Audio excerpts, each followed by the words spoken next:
Start करते हैं। बिस्मिल्लाहिर्रहमानिर्रहीम। Welcome to the first day of CAF2 workshop or energizer program for the upcoming autumn 2024 attempt.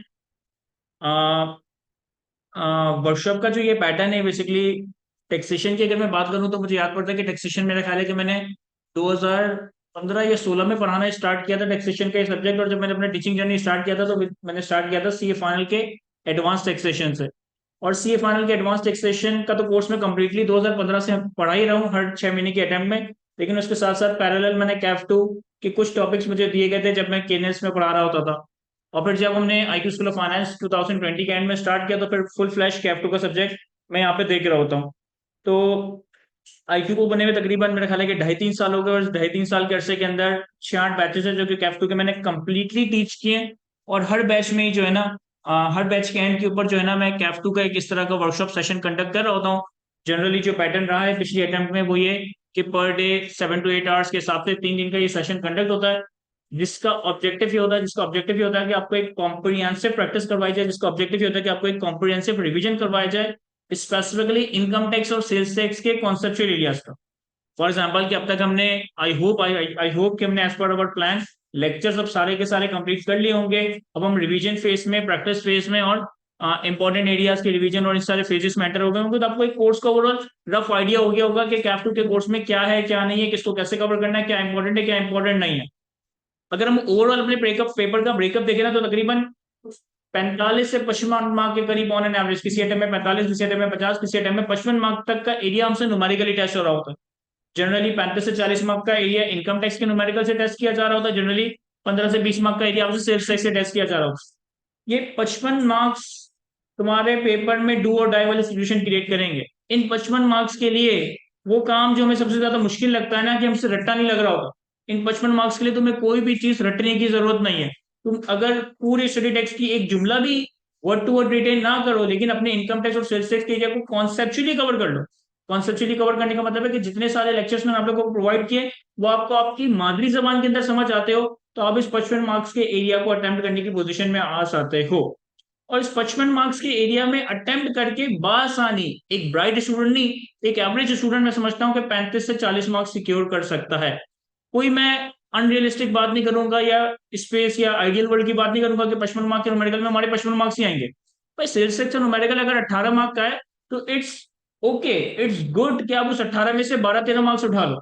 Income tax के अगर दो numerical मिलाकर 35-40 मार्क के आते तो 35-40 मार्क नहीं, अगर हम वहां से 25 मार्क्स भी उठा लेते हो, सेल्स सेक्शन न्यूमेरिकल से 12 मार्क्स भी उठा लेते हो तो 55 मार्क के पेपर से 40-35 मार्क्स उठाना कोई मुश्किल बात नहीं है। अब इसके अलावा रह गया रिमेनिंग 40 से 45 मार्क का पेपर जो कि थियोरेटिकल है, जिसमें आपको लफाजी लिखनी है, जिसमें आपकी रिटेंशन भी टेस्ट हो रही होगी, जिसमें आपकी ड्राफ्टिंग भी टेस्ट हो रही होगी। लेकिन अगर तुम 55 मार्क के न्यूमेरिकल के एरिया में से 30-35-40 मार्क्स उठा लेते हो, लेट्स से 35 मार्क्स उठा लेते हो, अब बाकी 40-45 मार्क के थियोरेटिकल एरिया से तुम्हें सिर्फ 15 मार्क्स चाहिए होंगे अपना पेपर क्लियर करने के लिए। उस 15 मार्क के लिए भी एक बात बताऊं, अगर तुमने बहुत ज्यादा याद नहीं भी किया ना, इतनी बार लेक्चर या इतनी बार रिवाइज करने के बाद इतनी वर्डिंग्स तो हमें याद हो जाती है कि उन 40-45 मार्क के थ्योरेटिकल एरिया में भी हम अपनी लफ्जाजी इस्तेमाल करके, अपनी नॉलेज इस्तेमाल करके बासानी 15 मार्क्स बासानी 15 मार्क्स उठा सकते हैं। मैं अपना पर्सनल एक्सपीरियंस बता रहा हूँ। मैंने जिस टाइम में कैफ टू का एग्जाम दिया था उस वक्त वो कैफ सिक्स हुआ करता था। मैंने कैफ सिक्स का पेपर सिर्फ 75 मार्क्स का अटेम्प्ट किया था, 25 मार्क का अटेम्प्ट ही नहीं किया था। और पेपर के बाद मैं श्योर था कि मेरा पेपर ही निकल जाएगा। इवन सीए फाइनल के केस में भी ये हुआ था कि सीए फाइनल का जब मैंने एडवांस टैक्सेशन का पेपर दिया था मैंने सिर्फ 75 मार्क्स इत्तेफाक से अटेम्प्ट किए थे, बाकी 25 मार्क्स अटेम्प्ट ही नहीं किए थे। और उस वक्त भी मैं श्योर था कि मेरा पेपर पास आने क्लियर हो जाएगा। तो जनरली जो थियोरेटिकल सब्जेक्ट होता है ना, जैसे बिजनेस लॉ हो गया, कॉर्पोरेट लॉ हो गया, ऑडिटिंग हो गया, इसमें आपको अटेम्प्टेबिलिटी कम से कम 85 to 90 मार्क्स तक ले जानी पड़ती है, क्योंकि ड्राफ्टिंग में हम मार्क्स लूज कर रहे होते हैं। तो आप 85 to 90 मार्क्स अटेम्प्ट करते हो तो आप 50 का बॉर्डर क्रॉस करते हो। FAR 1 FAR 2 या कॉस्टिंग की बात करूं, इसमें अगर आपने 65 70 75 मार्क का भी पेपर कंप्लीट कर लिया है ना, बहुत अच्छे चांसेस है कि आपका पेपर निकल जाएगा। And same is the case with taxation जो कि कॉम्बिनेशन है थ्योरी और नंबर्स का। तो अगर आप न्यूमेरिकल वाला एरिया 55 मार्क का अटेम्प्ट करके वहां से 35 मार्क्स उठाएं, बाकी 40-45 मार्क के थ्योरी के एरिया से 15-20 मार्क्स उठाएं, आप आसानी इस पेपर को क्लियर कर सकते हैं। किस तरीके से कैप टू की तैयारी लेकर चलनी चाहिए इसके वाले से हमने मल्टीपल डिस्कशन की। लेकिन अब वो टाइम ये है कि हमने किस तरह से कैप टू को रिवाइज करना है। हमारी रिमेनिंग जो भी हमारे पास 15-20 दिन रह गए इसमें हमने किस तरीके से कैप टू को रिवाइज करना है कि हमारा रिवीजन मैक्सिमम पेपर्स में हमें मार्क्स सिक्योर करके दे रहे। सर इसके लिए ना आप लोग कैप लेवल पे या तो 2 पेपर दे रहे होंगे या 3 दे रहे होंगे, कुछ स्टूडेंट्स ऐसे होंगे जो कि 4 पेपर दे रहे होंगे। तो रिमेनिंग जो भी हमारे पास 18-20 दिन रह गए, उसमें आपका शेड्यूल ये होना चाहिए कि आप हर दिन हर सब्जेक्ट को लेकर चले। कुछ स्टूडेंट्स की आदत होती है कि फॉर एग्जाम्पल 20 दिन है और वो 3 पेपर दे रहा है, तो वो पहले 7 दिन एक सब्जेक्ट को कंप्लीटली कवर कर रहा है, फिर दूसरे 7 दिन एक सब्जेक्ट को कंप्लीटली कवर कर रहा है। मैं एज अ टीचर कभी भी ये अप्रोच रिकमेंड नहीं करूंगा, आपको ऐसा नहीं करना चाहिए। मेरी स्ट्रॉन्ग एडवाइस रिकमेंडेशन या क्या कह रहे ओपिनियन ये होगा कि आपको जितनी भी अटेम्प्ट पेपर अटेम्प्ट करने, 3 हो गए, 4 हो गए, 2 हो गए, आप हर दिन उन सारे सब्जेक्ट को कवर करें। फॉर एग्जाम्पल क्या करें कि एवरेज स्टूडेंट 3 पेपर दे रहा है अपकमिंग अटेम्प्ट के अंदर, तो उसने डेली 3 सब्जेक्ट्स को पढ़ना।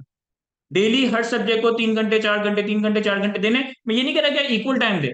अगर आपको कॉस्टिंग मुश्किल लगती है, आप कॉस्टिंग को 4.5 घंटे दें। अगर आपको बिजनेस लॉ आसान लगता है, बिजनेस लॉ को 1.5 घंटा 2 घंटा दे। लेकिन आपको डेली बेसिस पे अपने वो सब्जेक्ट्स कवर करने जो कि आप अपकमिंग अटेम्प्ट में दो दे रहे होगे। अब अगर मैं कैप 2 की बात करूं, सर कैप 2 को किस तरह से रिवाइज करना चाहिए।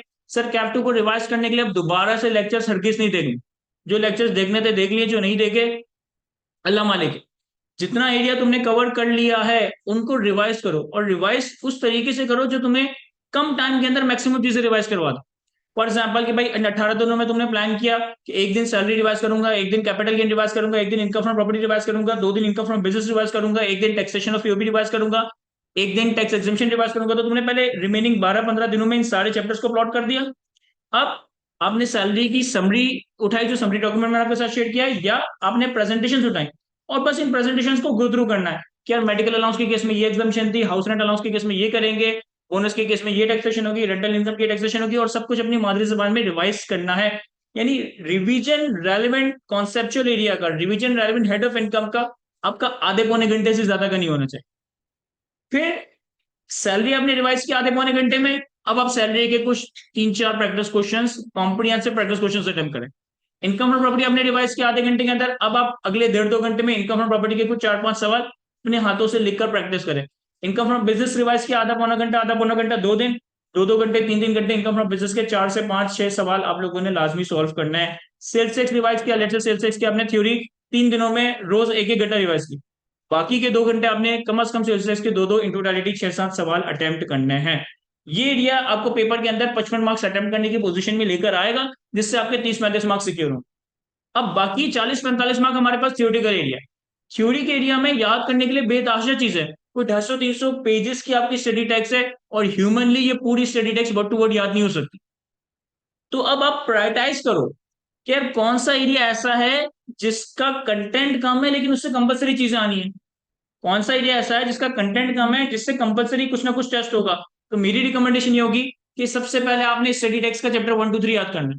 स्टडी टेक्स्ट के चैप्टर 1-2-3 से 8 से 10 मार्क का थ्योरी लाजमी टेस्ट होता है। और चैप्टर 1-2-3 की थ्योरी ऐसी है जिसमें वो सिनेरियो नहीं बना रहा होता, आपसे पूछ देता है कि भाई मुझे 4 फल के नाम बता दो, मुझे 4 सब्जियों के नाम बता दो। तो वहां पे आप अपनी ड्राफ्टिंग के मामले में एक्सपोज नहीं होंगे। आपसे टैक्स प्रेडिक्शनल की एथिक्स पूछ लेगा, आपसे ये पूछ लेगा, कोड ऑफ कंडक्ट की चीजें पूछ लेगा। जो as it is study text की चीजें कॉपी पेस्ट हो रही होगी, तो वहां पे आपकी ड्राफ्टिंग एक्सपोज नहीं होगी। तो स्टडी टैक्स का चैप्टर 1-2-3 आपने याद कर ली। फिर अगर स्टडी टैक्स का चैप्टर 1-2-3 याद कर लिया, तो उसके बाद मेरी रिकमेंडेशन ये होगी कि सेल्स टैक्स की एरिया की थ्योरी याद करो। देखो सेल्स टैक्स की थ्योरी वैसे तो शायद हमें ज्यादा लग रही है, लेकिन अगर तुम इसको इनकम टैक्स से कंपेयर करोगे ना, तो इनकम टैक्स मुकाबले सेल्स टैक्स की थ्योरी 1/3 से भी कम है। अगर इनकम टैक्स में याद करने का मटेरियल 100 पेजेस का है ना, तो सेल्स टैक्स में वो 25 से 30 पेजेस से ज्यादा का नहीं है। तो उसके बाद सेल्स टैक्स की कंप्लीट थ्योरी याद कर लो, क्योंकि 12-15 मार्क की थ्योरी सेल्स टैक्स की आएगी। अगर तुमने सेल्स टैक्स कंप्लीटली याद कर लिया, तो उसका मतलब है कि 12-15 मार्क्स तुम वहां से उठा लोगे। ये भी याद कर लिया, अब टाइम बचा है। अब आए इनकम टैक्स के रिटर्न असेसमेंट अपील के एरिया में। इनकम टैक्स के रिटर्न असेसमेंट अपील के एरिया में, इनकम टैक्स के रिटर्न असेसमेंट अपील के एरिया की थ्योरी थोड़ी मुश्किल है। लेकिन उसमें भी अगर तुम पास पेपर या एग्जामिनर के पैटर्न को देखोगे ना, वो ज्यादा रिटर्न ऑफ इनकम की चीजें पूछता है, असेसमेंट और अपील को इतना ज्यादा टेस्ट नहीं करता। तो हमने रिटर्न ऑफ इनकम वाले चैप्टर को बड़ा स्ट्रॉन्ग कर लिया, असेसमेंट अपील को मुनासिब कर लिया। और फिर अगर तुम्हारे पास टाइम बच जाता है, तुम्हें गोल्ड मेडल या मेरिट सर्टिफिकेट की तरफ जाना है, तो फिर तुम्हें लास्ट में वो थ्योरी का एरिया कवर करना है जो कि मैंने आप लोगों को कॉन्सेप्चुअली कवर करवाया।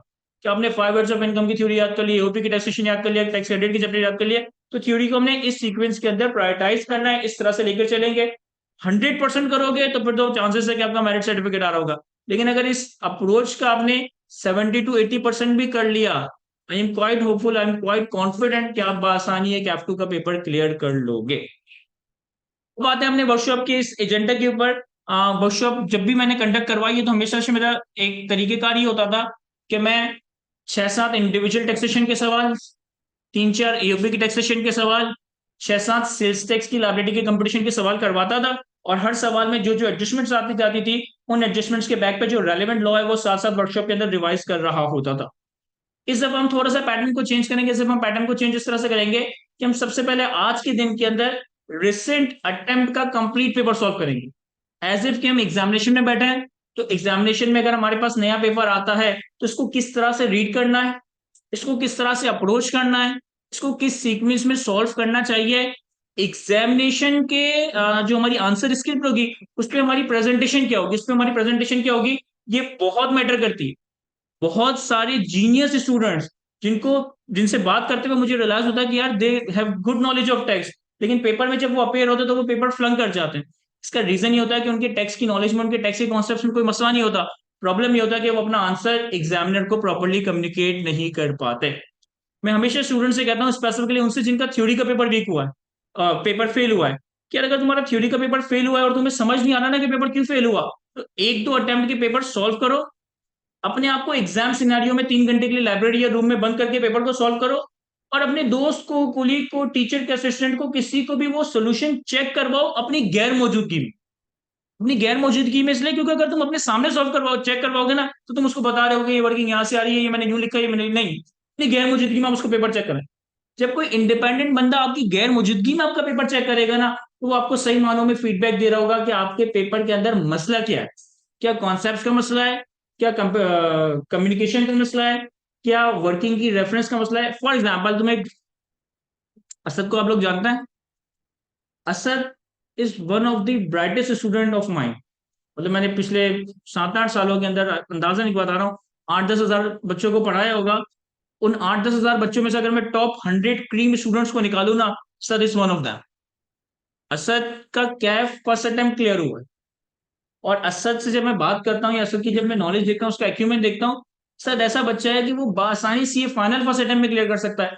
असद ऐसा बच्चा है कि वो किसी ना किसी पेपर के अंदर पोजीशन सिक्योर कर सकता है। सीए फाइनल की उसने जून 24 के अंदर सीफेप की पहली अटेम्प्ट दी। 3 पेपर्स उसने दिए, advance accounting and financial reporting, advance taxation और एडवांस ऑडिटिंग। इन 3 पेपर्स देने के बाद मैंने उससे फीडबैक लिया। मैंने बोला क्या सीन है, कैसे वो पेपर्स पास हो जाएंगे या नहीं। उसने मुझे कहा सर एडवांस टैक्स लाजमी पास हो जाएगा, एडवांस अकाउंटिंग 80% है पास हो जाएगा, 20% शायद फेल हो जाए, कोई सवाल गलत कर दिया, लेकिन 80% में छोड़ू के पास हो जाएगा। एडवांस ऑडिटिंग 50-50 है, पता नहीं है पास होगा फेल होगा। ऐसे थ्योरी के सब्जेक्ट में ना ये मसला रहता ही है, ना पास होने वाले को पता है कि वो कैसे पास हुआ, ना फेल होने वाले को पता है कि वो क्यों फेल हुआ। रिजल्ट जिस दिन आए, अभी थोड़े दिनों पहले, 2-3 हफ्ते पहले रिजल्ट आया, उसका एडवांस ऑडिट क्लियर, उसका एडवांस अकाउंटिंग क्लियर, और आप यकीन नहीं करेंगे उसके एडवांस टैक्स के अंदर 7 मार्क्स आए। 7 मार्क्स। तो जिस वक्त मुझे उसका सुबह सुबह जब 9:30 बजे के करीब मुझे उसका रिजल्ट पता चला, तो उसने बताया सर ऑडिट और अकाउंट्स तो क्लियर हो गया, टैक्स के अंदर 7 मार्क्स हैं। मैं जितना असद को जानता हूं, मैं समझता हूँ ये पॉसिबल ही नहीं है कि असद के 7 मार्क्स हैं। हाँ, 30, 35, 40 पे फेल हुआ होता ना तो मैं मान जाता कि यार कोई गड़बड़ कर दी हो किसने, लेकिन असद के 7 मार्क्स आए, ये पॉसिबल ही नहीं है कि असद के 7 मार्क्स आ जाए एडवांस टैक्सेशन के पेपर में। तो मैंने उससे पूछा अच्छा, जो एडवांस टैक्सेशन का सीए फाइनल का पेपर है ना, वो आप पेपर पे नहीं देते हो, वो आपको सॉफ्टवेयर के ऊपर देना होगा। सॉफ्टवेयर में क्या होता है कि आपके स्क्रीन के एक हिस्से के अंदर 50% स्क्रीन पे क्वेश्चन पेपर आ रहा होता है, 25% स्क्रीन के ऊपर एक सॉल्यूशन का एरिया आ रहा होता है, that is similar to MS Word, जिस तरह से हम एमएस वर्ड में डॉक्यूमेंट खोलते हैं। और सॉल्यूशन के 25% एरिया पे आपके पास एक एक्सेल की वर्कबुक आ रही होती है। तो आईकेप की रिक्वायरमेंट ये है कि आपने वर्कबुक एरिया में, यानी कि एक्सेल के एरिया में जो कुछ भी सॉल्व करना है ना, ये आपकी रफ वर्किंग है। और आपने जो कुछ भी एक्सेल के एरिया में सॉल्व किया, अगर वो आपको मेन आंसर में लिखना है तो आपको उसे मेन आंसर एरिया में लाजमी कॉपी करना होगा। जब उसने मुझे बताया ना कि मेरे 7 मार्क्स आए, मैंने सबसे पहले कंक्लूड कर लिया कि इसने ना सवालों के सोल्यूशन को वर्ड एरिया में, यानी कि आंसर एरिया में कॉपी नहीं किया होगा। तो मैंने उससे सबसे पहले फोन किया, मैंने बोला तूने आंसर एक्सेल से वर्ड एरिया में कॉपी किए थे? कह रहे हाँ सर, मैंने सारे आंसर कॉपी किए थे। तो फिर मैंने उसके बेहाफ पे आईकेप को ईमेल की कि भाई ये बच्चा है, इसका कैफ फर्स्ट अटेम्प्ट क्लियर हुआ है, और एज ए टीचर मैं इसको जानता हूँ, इसके 7 मार्क्स एडवांस टेक्स्ट में नहीं आ सकते। तो मुझे पर्सनली ये लगता है कि हो सकता है कि आपके सॉफ्टवेयर के अंदर कोई ग्लिच आया हो हो सकता है कि इस बच्चे के आंसर सेव ना हुए, ये हो गया। फिर हमने आईकेप को पेपर चेक करने के लिए दिया, पता ये चला कि उसने गलती क्या की, उसने क्वेश्चन नंबर 1 के सॉल्यूशन एरिया में पूरा पेपर सॉल्व कर दिया। यानी उसने एक आंसर एरिया खोला और 7 के 7 सवाल, 7 सवाल थे उस अटेम्प्ट के, तो 7 के 7 सवाल एक सवाल के सोल्यूशन के एरिया में सॉल्व कर। अब सोचो इतना ब्राइट स्टूडेंट जो कि अपनी एक लेगेसी मेंटेन करके आ रहा है कि कैफ फर्स्ट अटेम्प्ट, और मैं उसको जानता हूँ वो आगे सी फाइनल के सारे पेपर फर्स्ट अटेम्प्ट ही निकालेगा, भी हो सकता है उसकी पोजीशन भी आ जाए, लेकिन एक इतने छोटे से ब्लंडर की वजह से वो एक पेपर रुकने का उसके ऊपर एक, लेकिन स्टिल कोई मसला नहीं है, गलती होती है, इंसान गलतियों से सीखता है। ये एग्जाम्पल कोट करना, सत को डिग्रेड करना, ये एग्जाम्पल कोट करना आप लोगों के लिए सिखावन है कि खुदा के वास्ते, खुदा के वास्ते आप भी ब्लेंडर करके ना जाए। मुझे याद पड़ता है मैं हमेशा से एक ब्राइट स्टूडेंट था, 9 में, मैट्रिक में, फर्स्ट ईयर में, सेकंड ईयर में मुझसे एक ब्लेंडर हो गया कि मैं फिजिक्स के पेपर में एडमिट कार्ड ले जाना भूल गया। और जब पेपर मतलब वो फॉरमैन कॉलेज में हमारा सेंटर पड़ा था तो एंटर होने लगा तो उसने एडमिट कार्ड मांगा और मैंने देखा तो मैं एडमिट कार्ड ही नहीं लाया था। फिर मैं वापस अपनी बाइक पे नॉर्थ नाजिमाबाद घर गया, वापस आया तो 45 मिनट मेरे पेपर के गुजर चुके थे। तो इतना ब्राइट स्टूडेंट, लेकिन इस ब्लेंडर की वजह से क्या हुआ कि मेरा एक अच्छा खासा पेपर, शायद उसमें इतने अच्छे मार्क्स नहीं आएंगे। तो इस तरह की गलती खुदा के लिए आपने नहीं करनी। हमारे पास टेक्स्ट की बहुत अच्छी नॉलेज है। अब लास्ट मरहला ये है कि ये नॉलेज एग्जामिनर को कम्युनिकेट करके आनी। एग्जामिनर को कम्युनिकेट करने का मतलब है कि आपकी कम्युनिकेशन प्रॉपर हो, कोई भी पेपर हो, चाहे टेक्स्ट हो, अकाउंटिंग हो, कॉस्टिंग हो, आपकी वर्किंग्स प्रॉपरली रेफर्ड हो। आपकी वर्किंग्स प्रॉपरली रेफर्ड हो। रेफर्ड कैसे करना है वो आज हम डिस्कस करेंगे। एक एक सवाल के मैं सोल्यूशन इस तरह से आपके सामने लिखूंगा एज इफ हम एग्जामिनेशन की कॉपी को पढ़ रहे हैं, एज इफ हम एग्जामिनर की आंसर स्क्रिप्ट को पढ़ रहे हैं। तो आइडियल प्रेजेंटेशन लेकर आनी है। हाँ, पढ़ा नहीं था, किसी चीज की नॉलेज गलत थी, कोई बात मैंने गलत समझाई थी, उस वजह से फेल हो जाओ, मुझे हजम हो जाएगा। लेकिन ये वाले ब्लंडर्स नहीं करने के। एक चीज आती है और हम वो एग्जाम में गलत करके आ गए, एक चीज आती है और एग्जाम में गलत कम्युनिकेट करके आ गए, एक चीज एग्जामिनर ने पूछी नहीं है वो बताकर आ गए, एक चीज एग्जामिनर ने पूछी है वो बताकर ना आए। तो खुदा के वास्ते हमने ये गलतियां नहीं करनी है। आप कुछ कह रहे थे? मैं यही कह रहा था तो रिसेंट एवर के पेपर एक्सा पेपर क्या था मतलब थ्योरी किस तरह मैनेज करते हैं सब इसमें थोड़ा बहुत पेजेस से पेपर है किस तरह थ्योरी यही मैनेज सितंबर 24 दिया था ना? 24 47 नंबर आया 3 नंबर से पेपर हुआ मैं थ्योरी की वजह से मैं बाहर निकला मैं एक्स्ट्रा शॉर्ट में जो नहीं है इस तरह जो है यो आएगा जो दे शॉर्ट टर्म इन्वेस्टमेंट जब रिजल्ट आया तो मैंने वही कॉन्टेक्ट कर दिया कि मैं थ्योरी का कुछ गलती हो गई सही है sir. Most of the student का कैफ टू में यही चैलेंज रहता है कि सर हमने थ्योरी हमारी वीक है, रिटन असेसमेंट अपील वाली चैप्टर हमने याद नहीं की, कुछ ने स्टडी टेक्स्ट का चैप्टर 1 2 3 याद नहीं किया होता। इवन मैंने बताऊं जब मैंने कैफ 6 दिया था ना, मैंने भी ये चैप्टर से याद नहीं किया था। असद ने भी मुझे ये कहा कि सर मैंने भी रिटन असेसमेंट अपील की कोई थ्योरी याद नहीं की थी। तो क्या हम बच्चों को भी ये कम्युनिकेट करते हैं कि रिटन असेसमेंट अपील की थ्योरी छोड़ दो? देखो, रिटन असेसमेंट अपील या स्टडी टेक्स्ट का चैप्टर 1 2 3 का थ्योरी छोड़ कर के भी देयर आर हाई चांसेस कि आपका पेपर क्लियर हो जाएगा।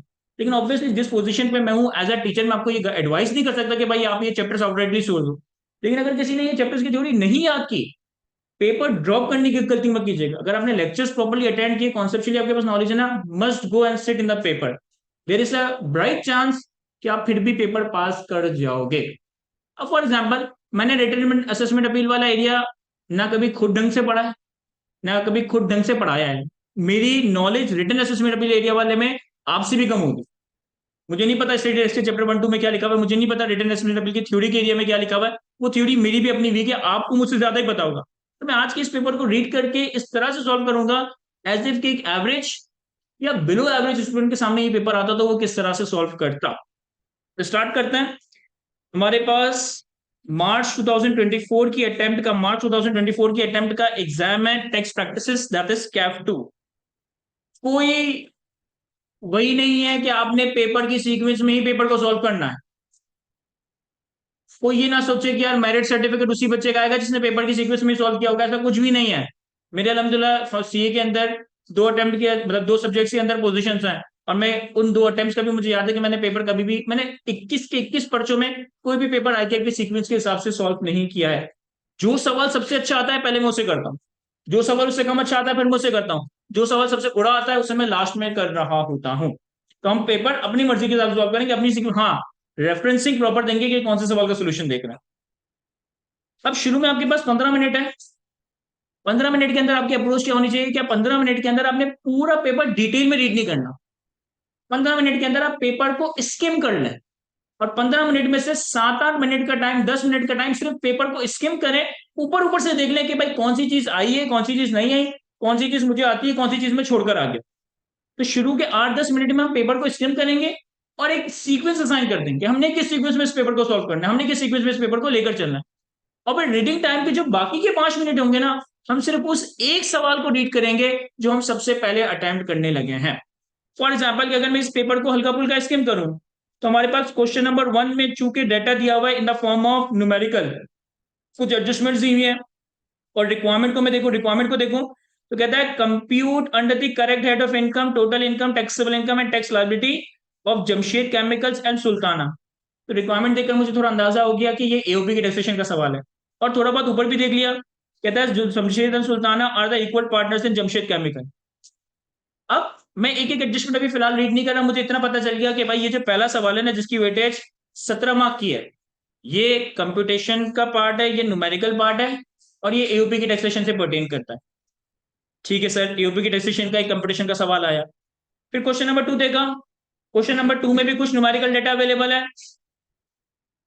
इसमें कहता है कि Najeeb is a resident individual, जिसका कुछ डेटा वगैरह दिया हुआ है, और रिक्वायरमेंट में कहता है कंप्यूट दी टैक्सेबल इनकम, कंप्यूट दी टैक्सेबल इनकम कोई 7 मार्क की वेटेज है। सर अगर मैं थोड़ा सा डेटा को देखूं ना, तो salary, fuel allowance, leave encashment, ये सारे नंबर नजर आ रहे हैं। तो इससे देखकर एक अंदाजा ये हो गया कि ये इंडिविजुअल की टैक्सेशन का, सैलरी टैक्सेशन का सवाल है। सही हो गया सर, एक ईओपी की टैक्सेशन का सवाल था, और ईओपी की टैक्सेशन में भी अगर आप देखें तो आपके पास सेल्स यानी कि इनकम फ्रॉम बिजनेस का डेटा होगा लार्जली। फिर क्वेश्चन नंबर 3 पर आए, क्वेश्चन नंबर 3 में कहता है under the provision of income tax ordinance determine the residential status. ये सवाल ना मैं समझता हूँ आप लोगों के लिए गोल्डन चांस है। ये थ्योरी का वो सवाल आ गया जिसमें तुमने theory word to word retain नहीं भी की ना, तुम्हारी अटेम्प्ट करने की पॉसिबिलिटी बन जाएगी। क्वेश्चन नंबर 3 का part A, residential status determine करना है, सिनेरियो बेस्ड सवाल है, थ्योरी का सवाल नहीं कह सकता मैं इसको। क्वेश्चन नंबर 3 का part B, Ghaffar responding to a notice from the commissioner inland revenue preferred to settle his case by filing an appeal. अगर मैं एक एवरेज स्टूडेंट हूं ना, मैंने ये पढ़ा नहीं होगा सर, मैं सॉल्व ये भी करवाऊंगा, लेकिन मैं एक एवरेज स्टूडेंट के पर्सपेक्टिव से बात कर रहा हूँ। मैंने तो इसकी थ्योरी नहीं याद की, तो अभी इसको क्रॉस कर दिया हमने कि भाई ये तो हमसे नहीं हो पाएगा, एंड में देख लेंगे कुछ। Question number 4, Ishfaq is a resident filer who has made the following disposals. Requirement में कहता है compute the amount chargeable. Sir disposal की बात कर रहा है, अमाउंट चार्जेबल कैलकुलेट करने के लिए कह रहा है, अगेन कंप्यूटेशन का सवाल है, और लार्जली कैपिटल गेन के से पर्टेन करता होगा। सर क्वेश्चन नंबर 4-5 का part A, assume that the date today is 30 September. Uzma inherited 1600, Uzma 16 साल की, inherited a 13-year CC car upon the death of his father. Usman had opened a mobile shop and earned income from business. Under the provision, discuss the chargeability. Sir सवाल को read करके थोड़ा अंदाजा हो रहा है कि कौन से टॉपिक से ये सवाल है। कैपिटल गेन से, इनकम फ्रॉम अदर सोर्सेस से। दोबारा रीड करता हूं, assume that the date today is 30 September. In the year 2024, Usman 16 साल का बंदा inherited a 1300 cc car valued rupees 6 million upon the death of his father. कह रहे कि उस्मान एक लड़का है 16 साल का, उसके फादर की डेथ पे उसको विरासत में 1300 सीसी कार मिली जिसकी वैल्यू 6 मिलियन की है। Further during the year 2024, Usman open a mobile shop and earn income of rupees 5 lakh. और 16 साल की उम्र में चूंकि बाप का साया सर से चला गया, तो मोबाइल की दुकान पे काम किया और 5 लाख रुपए कमाए हैं। रिक्वायरमेंट क्या है, कहता है under the provision of income tax ordinance discuss the chargeability of tax from Usman in the year 2024, also discuss whether Usman is required to file income tax return for the tax year 2024। अब बताएं, अब क्या लगता है कौन से टॉपिक का सवाल है ये।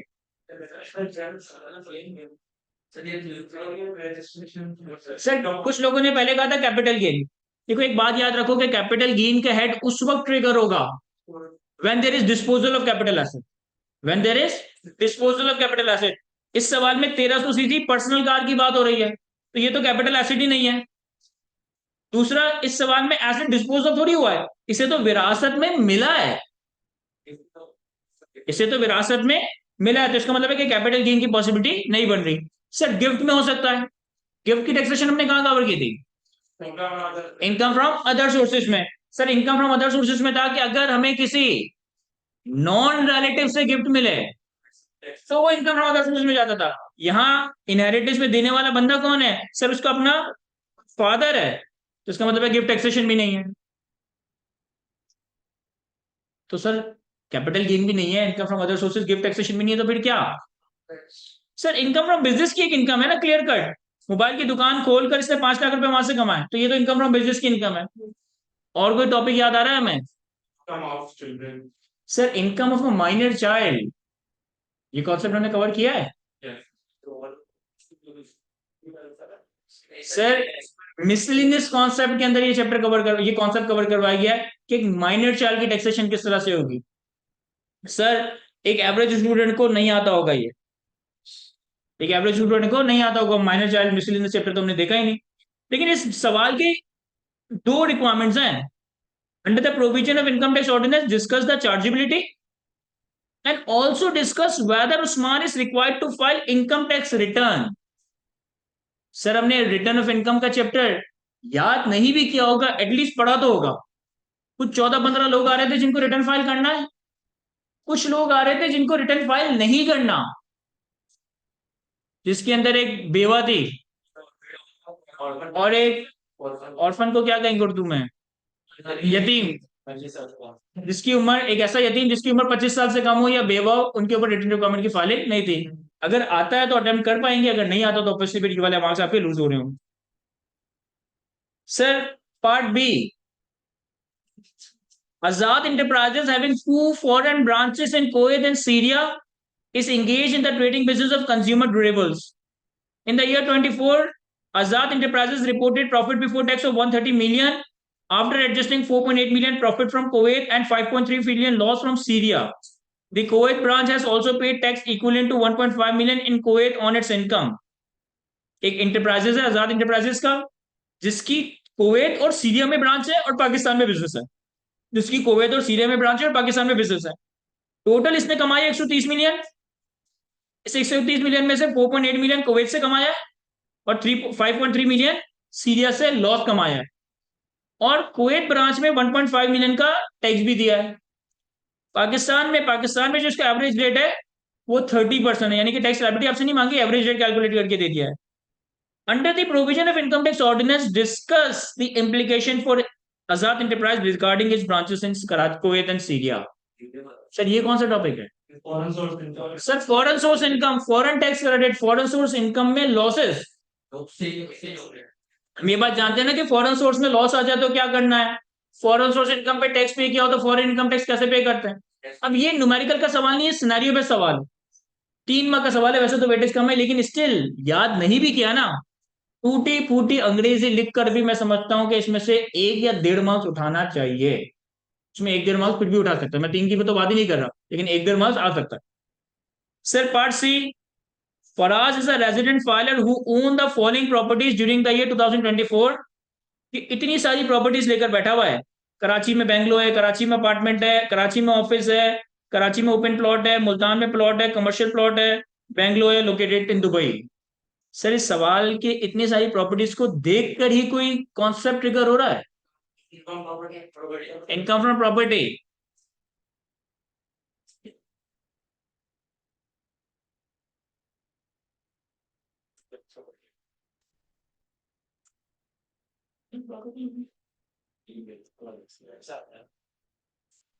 सर हमने टैक्स ऑन डीम्ड इनकम का सेक्शन कवर नहीं किया, सेक्शन 7 ही, ये भी मिसलेनियस कॉन्सेप्ट्स के चैप्टर में ही मैंने कवर करवाया है। सर यहाँ पे टैक्स ऑन डीम्ड इनकम वाला कॉन्सेप्ट ट्रिगर हो रहा था। चलो ज्यादातर को नहीं आ रहा, तो मैं समझ रहा हूँ एक एवरेज को नहीं आता होगा। तो इसमें इन्होंने कहा कि under the provision of income tax ordinance compute total income of Faraz in respect of above mentioned properties for the year 2024, also state the reason for excluding any properties. अब देखो ये कंप्यूटेशन वाला सवाल था, लेकिन अगर तुमने लेक्चर्स प्रॉपर्ली कवर नहीं किए ना, तो ये आसान सवाल तुम्हारे हाथ से निकल जाए, ये फिर तुम्हारी सिचुएशन वीक कर देगा, तुम्हें पासिंग की तरफ नहीं लेकर जाएगा। इसमें कुछ रट्टा नहीं लगाना था, लेकिन अगर तुमने वो खाली डीम्ड इनकम का सेक्शन एक दफा देखा हुआ होगा ना, तो ये सवाल अटेम्प्ट करके 8 में से 5 मार्क्स 4 मार्क्स सिक्योर करना कोई मुश्किल बात नहीं थी, कोई बात नहीं। Under the Sales Tax Act 1990, briefly explain whether the following are considered taxable activities। So taxable activities की डेफिनेशन कवर की हमने, सर इस तरह का जो सवाल होता है ना, इसमें चांसेस होते हैं कि अगर आपने याद नहीं भी किया ना कुछ अटेम्प्ट करके आ सकते हैं। ये आइडेंटिफाई करना कि भाई ये 7 8 5 6 ट्रांजेक्शन है, क्या ये टैक्सेबल एक्टिविटी है या नहीं है, 5 मार्क की वेटेज है। चलो जी देख लेंगे इससे भी क्या करना है। आगे कहता है consider the following independent situation and you are required under the provision of sales tax and rules made thereunder to briefly explain the chargeability and adjustment of sales tax. Sales tax से pertaining कोई case study दी हुई है। कहता है फरवरी के महीने में बाकिर ने पैकिंग मटेरियल एक्वायर किया 6 लाख रुपए का राहिल से। राहिल ने टैक्स डिपॉजिट नहीं किया टैक्स अथॉरिटीज के साथ due to financial difficulties. 12 million के गुड्स जो कि थर्ड शेड्यूल में फॉल करते हैं हमने सप्लाई कर दिए अनरजिस्टर्ड पर्सन को during the tax period Feb 2024। थोड़ा सा ब्रेनस्टॉर्म करो, समझ आ रहा है? रीड करो पहले तो सवाल, समझ आ रहा है कि क्या अप्लाई होगा यहाँ पे।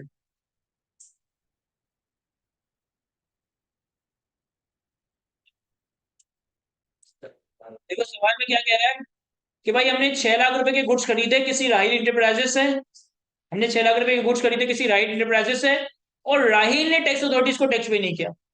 एक बात सर, राहिल ने अगर 6 लाख रुपए के गुड्स के अगेंस्ट सेल्स टैक्स गवर्नमेंट को पे नहीं किया तो हमारा क्या नुकसान होगा? सर हमें इनपुट नहीं मिलेगा।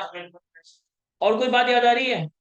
अब एक एक स्टूडेंट ने कहा कि सर वो 120 दिन का शोकास नोटिस देगा फिर वो 60 दिन तक एक्सटेंड हो सकता है। इसकी बात कुछ हद तक सही है।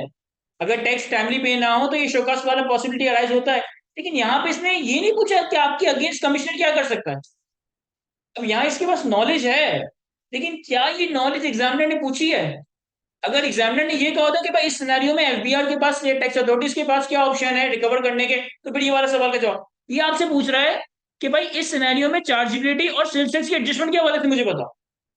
नोटिस वोटिस की तरफ आपसे नहीं कह रहा कि टैक्स वाला क्या कर सकता है, ये कह रहा है आप बताएं आपको क्या एडजस्टमेंट मिलेगी, आपके ऊपर क्या एप्लीकेशन आएगी। सर तो एक बात आ गई कि इनपुट टैक्स अलाउ नहीं होगा, 2 में से 1 मार्क आ गया, लेकिन अभी भी 1 मार्क रहता है।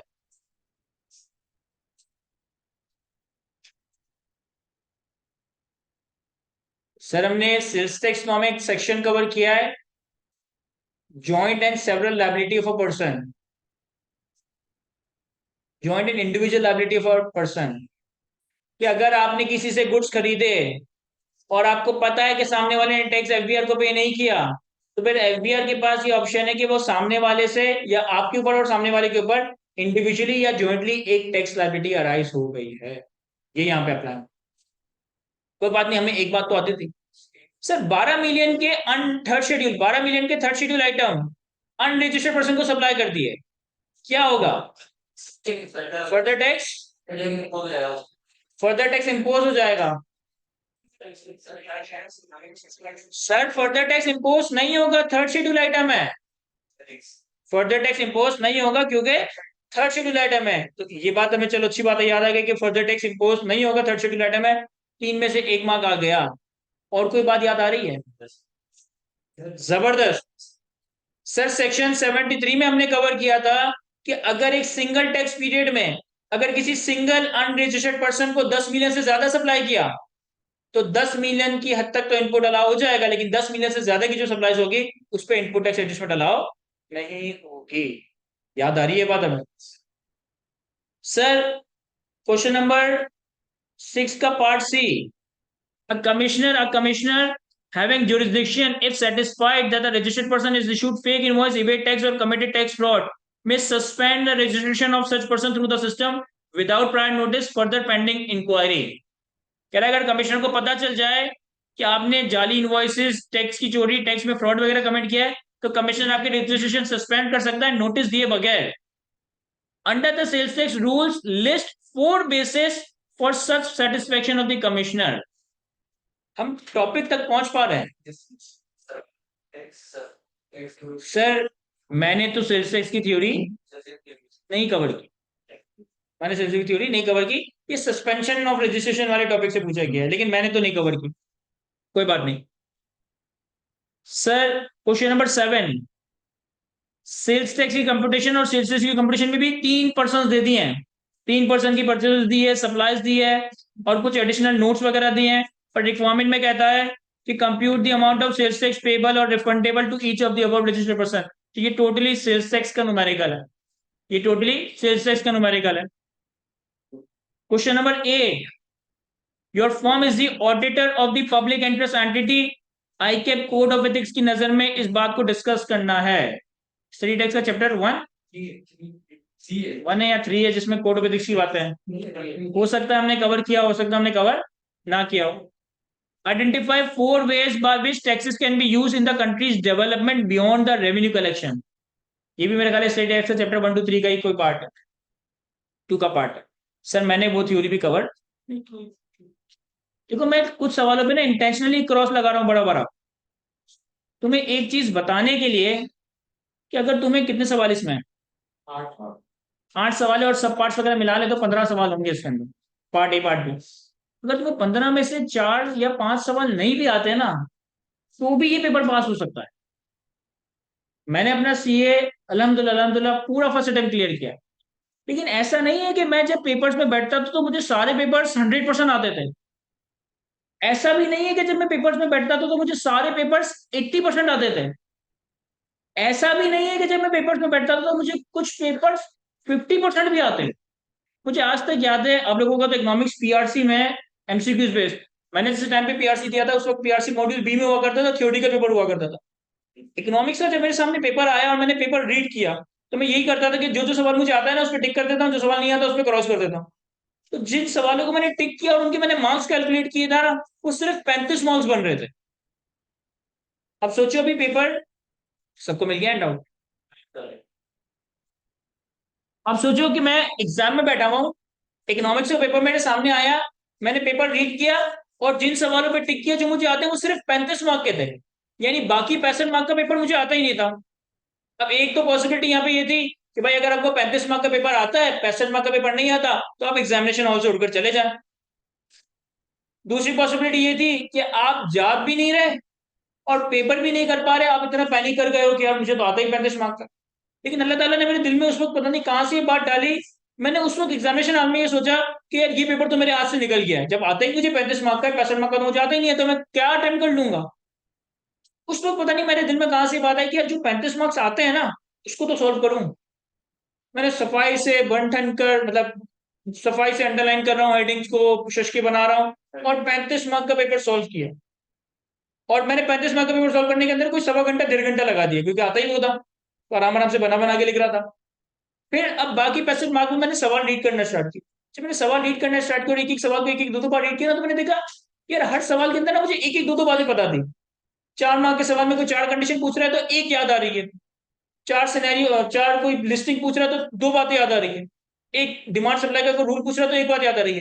तो हर बाकी के 65 मार्क के पेपर में मैंने हर सवाल से आधे अधूरे 1 मार्क 2 मार्क 1 मार्क 2 मार्क निकालने की कोशिश की और कोई 80-85 मार्क तक का अटेम्प्ट किया। 80-85 मार्क का मतलब ये नहीं कि पूरा 80-85 मार्क का अटेम्प्ट किया, यानी 35 मार्क के अलावा जो क्वेश्चन थे हर सवाल के अंदर कुछ कुछ दो दो तीन तीन पॉइंट्स निकाले। और फिर अल्लाह मालिक क्या पता नहीं क्या होगा, यकीन करे वो पेपर भी मेरा फर्स्ट अटेम्प्ट क्लियर हो गया।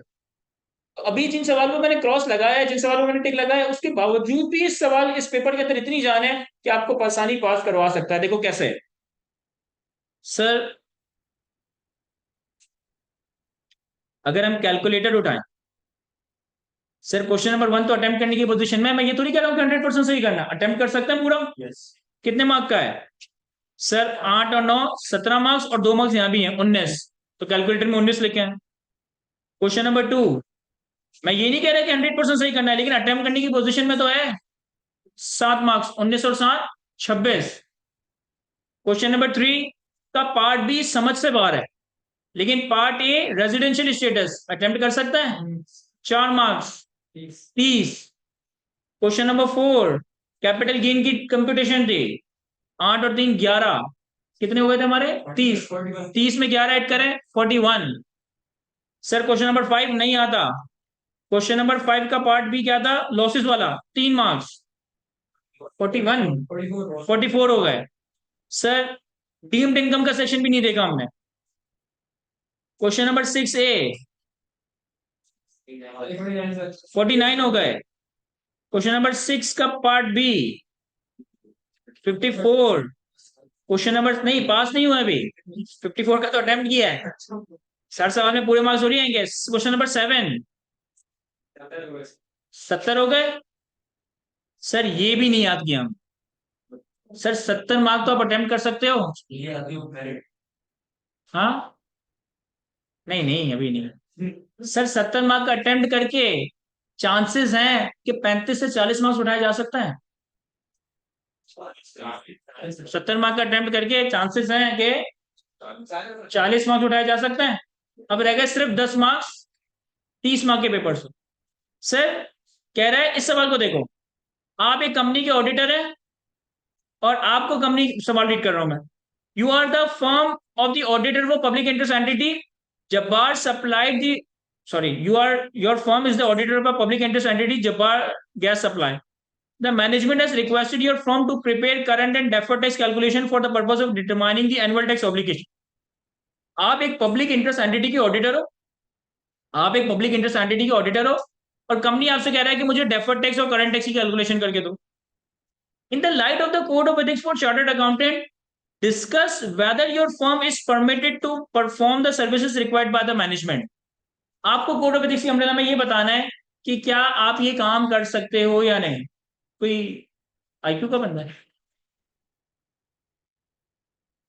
सारे मुझे मेरे रूम से कैलकुलेटर लगा।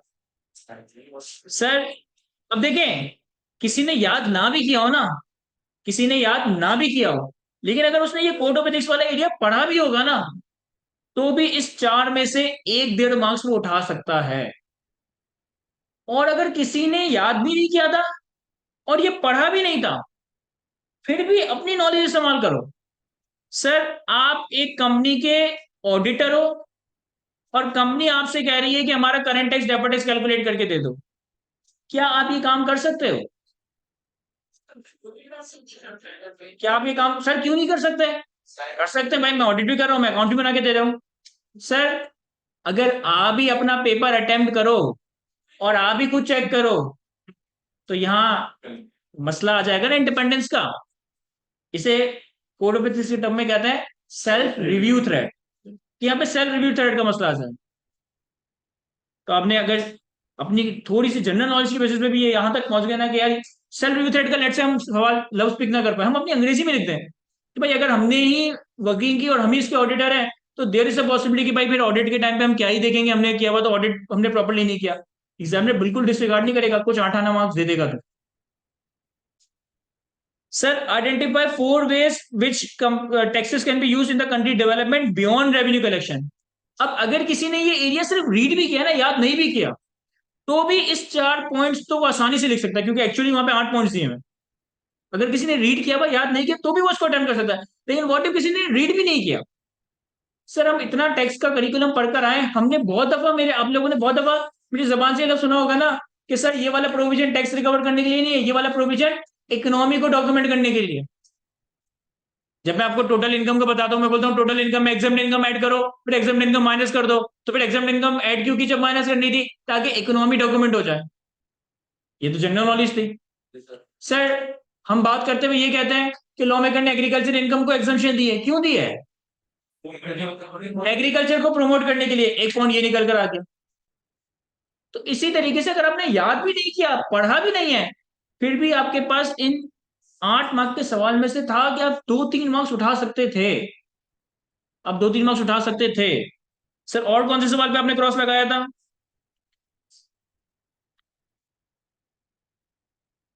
सर देखिए, इसको पढ़कर मैं तो सारे बता ही दूंगा, मैं तो पढ़ा हुआ है। खुद आपको पढ़कर लग रहा है कि कुछ खुद से लिख सकते हैं? क्या लिखेंगे? कह रहे भाई आपने जाली इनवॉइसेस इशू की, कमिश्नर को पता चल गया। अब कमिश्नर आपकी रजिस्ट्रेशन सस्पेंड कर रहा है, आपको नोटिस भी नहीं दे रहा, तो क्या वजह होगी कि आपका सस्पेंशन विड्रॉ, मतलब रजिस्ट्रेशन सस्पेंड कर? सर हमेशा ना यूं सोचें कि जो सामने बनाने लॉ बनाने वाले लोग हैं, या जो चेक करने वाला पेपर बनाने वाला बंदा है, या पेपर चेक करने वाला बंदा है, कानून बनाने वाला, सब है इंसान ही, और सब इंसान की तरह सोचते हैं। अब इस सिचुएशन में ना आप यूं सोचो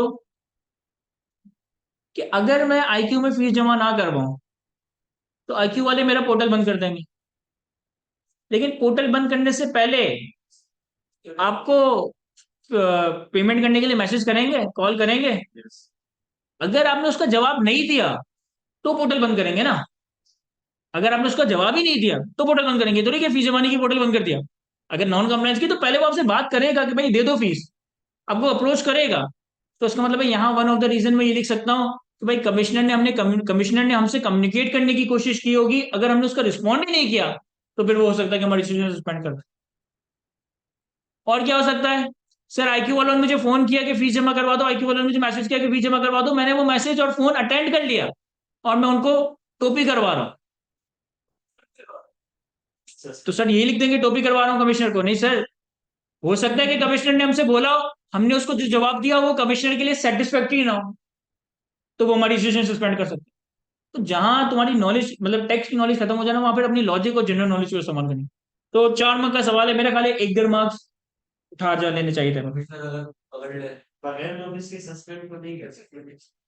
कर सकता है, कुछ बेसिस हैं कि अगर वो आपके दुकान पे आया और आपकी दुकान पे आप हो ही नहीं, और इस तरह की 2-4 चीजें। सर ये एक 8 मार्क का हेवी सवाल था जो हम पिक नहीं कर पा रहे थे। इस सवाल में है क्या, कह रहा है इसके पास 8-9 प्रॉपर्टीज हैं, हर प्रॉपर्टी के बारे में कह रहा है, इसमें वो रहता है, इसमें इसका बेटा रहता है, इसमें ये बिजनेस कर रहा है, इस प्रॉपर्टी की भी कंस्ट्रक्शन स्टार्ट नहीं हुई, इस प्रॉपर्टी को करंट ईयर में ही खरीदा है और विदहोल्डिंग टैक्स पे कर दिया है, इसका किराएदार नहीं मिला, इसमें 131.5 का किराया मिल गया है। अगर कोई डीम्ड इनकम के सेक्शन तक ना भी पहुंच पाए, ये तो बता सकता है ना कि ये इनकम फ्रॉम प्रॉपर्टी में टैक्स होगा। और दुबई का दुबई से आ रही है फॉरन सोर्स, ये तो बता सकता है ना कि भाई ये दुबई से जो इनकम आ रही है ये फॉरेन सोर्स रेंटल इनकम है। तो सर मेरा ख्याल है कि 8 में से 1 मार्क तो यहां से आ गया। सर अब ये सवाल अगर आपने लेक्चर्स कवर नहीं किया तो फिर आपका मिस हो सकता है, और यही एक डू और डाई सिचुएशन बनेगी कि आपके पेपर 45-46 पे रुकवा दे। डीम्ड इनकम का सेक्शन कवर किया हुआ होगा, अगेन याद नहीं किया हुआ होगा, सिर्फ देख लिया होगा ना लेक्चर, इस सवाल में कुछ याद करने वाला अप्लाई नहीं करना था। किसी ने देखा है सेक्शन 7? नहीं सर, पहले तो कुछ एक्सक्लूजन हैं कि जिस घर में हम रह रहे हैं उस प्रॉपर्टी पे डीम्ड इनकम का सेक्शन नहीं लगता, जो प्रॉपर्टी बिजनेस के लिए इस्तेमाल हुई है उस पर डीम्ड इनकम का सेक्शन नहीं लगता, जो प्रॉपर्टी पहले साल खरीदी और उसके ऊपर 236K का टैक्स पे किया उस पर डीम्ड इनकम का सेक्शन अप्लाई नहीं होता। तो 3 प्रॉपर्टी तो इस तरह से बाहर हो जाती है। फिर जो बाकी प्रॉपर्टीज रह गई, इसका 20%, इसकी फेयर मार्केट वैल्यू का 20% आपकी डीम्ड रेंटल इनकम कंसिडर किया जाता है, और उस डीम्ड रेंटल इनकम के ऊपर आपने 5% का टैक्स पे करना पड़ता है। तो प्रॉपर्टी की वैल्यू का 20% रेंट और 20% रेंट का 5% टैक्स, अफेक्टिवली प्रॉपर्टी की वैल्यू का आपको 1% टैक्स पे करना होता है। सर सर एक छोटे चित्र में जो इम्पोर्टेंट नहीं समझते 8 नंबर के सवाल आए तो ये तो कुछ भी कर सकते हैं। यस, इसीलिए मैंने कहा है कि लेक्चर्स तो आपके कवर्ड हों। अब देखो यहाँ पे मिसलिनियस वाले एरिया से ना उसने 2 कॉन्सेप्ट पूछे हैं, एक तो ये वाला और एक माइनर चाइल्ड वाला। मिसलिनियस एरिया के लेक्चर्स 3 घंटे या 4 घंटे से ज्यादा के नहीं है, अगर नहीं देखे तो देख लेना, अगर नहीं देखे तो देख लेना, क्योंकि अगर किसी ने 5 वर्ड्स कवर किए, लॉसेस कवर किया, इक्विटी सेल्स कवर किया, लेकिन मिसलिनियस वाला चैप्टर छोड़ दिया ना, उस सवाल इस पेपर में 10-12 मार्क्स अटेम्प्ट ना करने की पोजीशन में आ जाएगा। और वो खाली 3-4 घंटे तुमने मिसलिनियस कॉन्सेप्ट्स के लेक्चर देख लिया, अगेन याद नहीं किया। मैं समझता हूँ प्रैक्टिकल लिमिटेशंस होती है, बाकी सब्जेक्ट की तैयारी करनी होती है, याद करने में हमारा दिल नहीं लगता, लेकिन एटलीस्ट लेक्चर्स तो पूरे कर लेना। सर ये तो मुझे लग रहा है कि शायद मैं सोच भी ना पाऊँ, वो बहुत मुश्किल सवाल है ना, अपील का सवाल है फिर। तो सर 70 मार्क का तो हम पहले अटेम्प्ट कर रहे थे, और बाकी हमने कुछ मार्जिन निकालने की कोशिश की, तो 10-15 मार्क का हम और अटेम्प्ट कर सकते हैं। चीज तान कर हम 85 मार्क तक इसको ले गए ना, अगर आपका पेपर फॉर श्योर पास हो जाएगा। अब पेपर रीड कर लिया मैंने, डिटेल में रीड नहीं किया, मैंने सिर्फ स्किम किया।